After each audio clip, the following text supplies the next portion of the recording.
Welcome to this explainer. Okay, today we're diving into something truly fascinating, a journey that actually connects today's most pressing, frankly heartbreaking issues with a completely shocking historical revelation. We're going to look at the severe demographic and social crises facing modern South Korea right now, and we're going to find the answers in a place you would probably never expect. So get ready, because the way we think about modern progress, it's about to be turned completely upside down. Okay, let's dive into this. 130 and 90.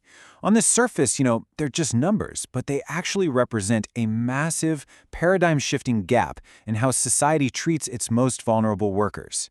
Keep these two numbers in the back of your mind as we move forward, because they literally hold the key to our entire analysis today. I know. It sounds like a totally ridiculous question, right? I mean, we live in an era of artificial intelligence, globalized economies, and crazy advanced medicine. Surely our modern social safety nets are vastly superior to a feudal kingdom from the 1400s, but as we dig into the historical data and compare it to our current reality, you might actually find yourself seriously questioning our modern definition of progress. Part 1. The Modern Crises. Survival over Reproduction. And this brilliantly illustrates what we're talking about. The famously low birth rate isn't just some cultural trend happening in a vacuum. It's a desperate survival response to crushing anxieties. When surveyed, 53% of youth point to sheer economic burden as the #1 reason for avoiding childbirth. Another 41% cite soaring housing costs, and 30% point to the overwhelming burden of childcare. Young people are looking around at the reality of unstable jobs and sky-high real estate, and honestly, bringing a child into this environment just feels like an impossible risk.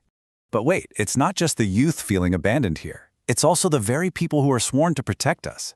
A staggering 11.4% of surveyed firefighters in Korea require intensive, specialized care for post-traumatic stress disorder. The everyday reality for these 119 rescue workers is frankly grim. We are talking about 39% experiencing PTSD, severe depression, or sleep disorders, mostly due to massive organizational overload. Just to put that into perspective, some safety centers are responsible for over 36,000 citizens.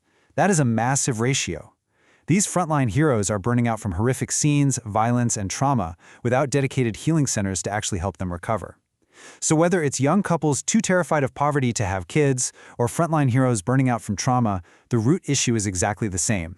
We're looking at a society that is fundamentally failing to protect the well-being of its people. So, what does this all mean? Where do we go from here? How do we fix a system that seems entirely focused on productivity and economic output while kind of leaving basic human dignity in the dust? Well, to find the blueprint, we actually need to look in the mirror of history and travel back exactly 600 years to the Joseon dynasty. Section 2. The Historical Pivot.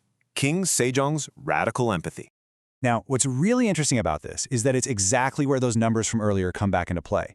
Modern labor law guarantees 90 days of maternity leave and roughly 10 days of paternity leave.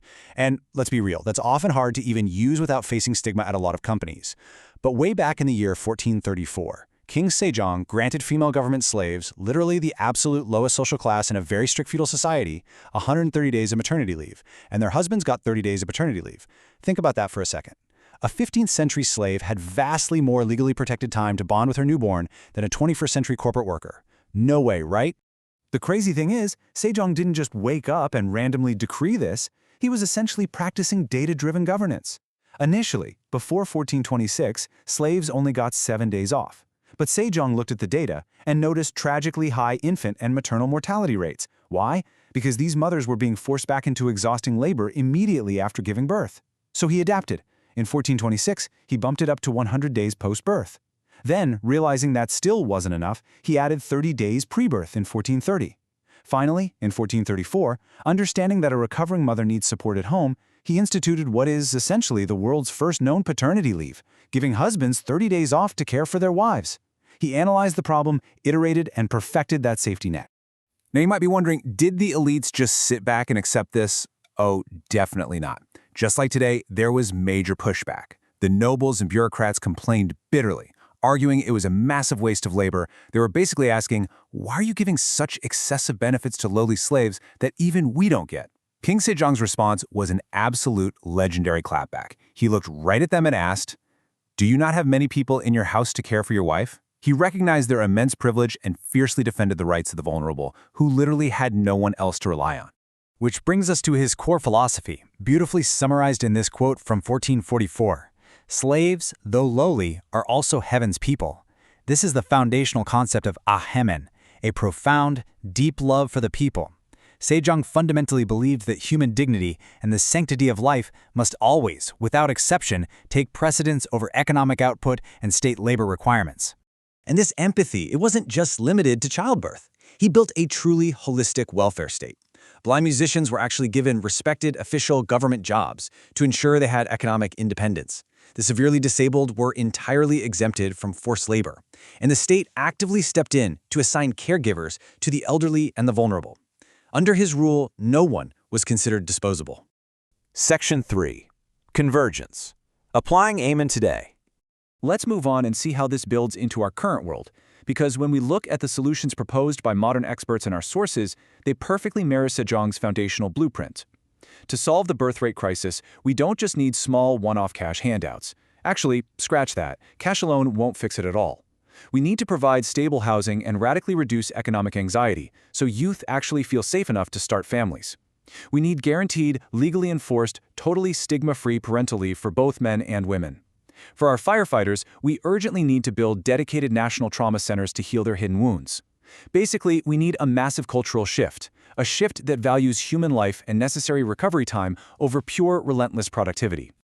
So, the crucial point is really this. Throwing cash at a demographic crisis or a public safety issue, it's never going to work on its own. The real solution lies in restoring deep societal trust. It is about rebuilding a system where citizens genuinely feel that the state views them as valuable human beings, not just tiny cogs in a giant economic machine. It's about systemic empathy. Part 4. A unified, hopeful future. Imagine a sort of time-transcending dialogue for a second. Think of King Sejong sitting alongside modern Korean heroes, people like Sun Heung-min, and they're all surrounded by the passionate, unified cheering of the Red Devils. This visually symbolizes the immense resilience of the Korean people. Because when you combine that modern drive for excellence with the historical, unifying spirit of Amin, that deep care for one another, there is absolutely no crisis this nation cannot overcome. As we wrap up this explainer, I really want to leave you with a thought inspired by Sejong's era. Knowledge feeds the people, institutions teach the people. The policies we create, whether we're talking about housing support, parental leave, or firefighter trauma centers, they don't just solve logistical problems. They teach our citizens what we actually value. They define the very moral character of our nation. Which leaves us with one final, honestly urgent question. Are we going to continue on our current path, just letting our youth and our frontline protectors burn out in the name of economic efficiency?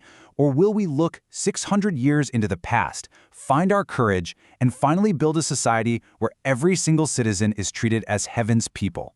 Thank you so much for joining me on this deep dive.